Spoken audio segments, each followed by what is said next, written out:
How to create climographs. In this video, scientists will be able to create climographs by graphing temperature and precipitation. Here's the basics. Like all graphs, climographs have a title on the top.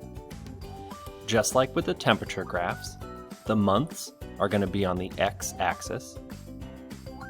However, there's a difference in that a climograph has two y-axes. On the left-hand side is precipitation measured in centimeters. You're going to start at 0 and skip count by ones up to 30. On the right-hand side is the temperature component measured in degrees Celsius. This time you're going to start at -20 and skip count by 2s all the way up to 40.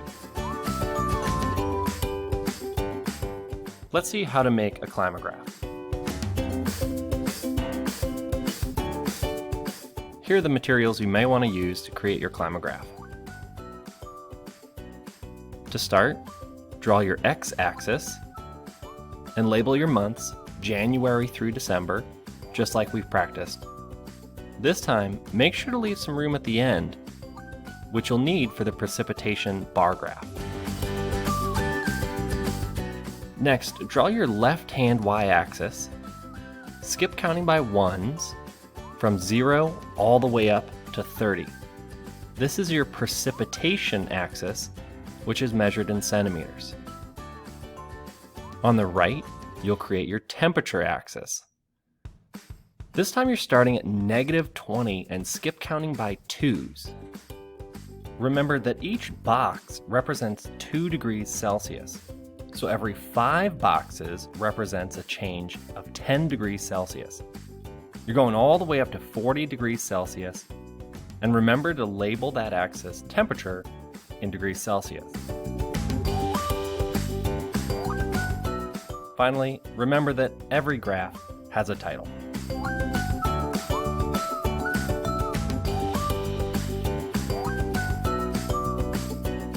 I'm going to start by recording the temperature data. Remember that temperatures use the right-hand axis.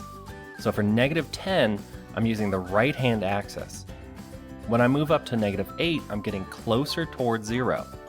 Remember that you have some negative temperatures. -6 degrees is even closer to 0. Once I move into the positive temperatures, then I'm counting by 2s, going above 0. If you have a temperature that is an odd number, remember you can go in between the lines. When I get back into the negatives, I'm remembering to make sure that my dots are below that 0 degrees Celsius. When you're done, connect your dots with a line. Recall that precipitation data is measured using a bar graph because it's a discrete amount that's measured. For each month, I like to go above the month and make a small mark at the number of centimeters of precipitation. I'm going to come back and create bar graphs at those marks, but for right now it's a lot easier just to put marks to hold my place as I'm going through the data. Once I've gotten all my marks, I'm going to make a small line above each month at the mark that I've already put down. Then I'll complete the bar graphs by drawing the sides of the bar graphs.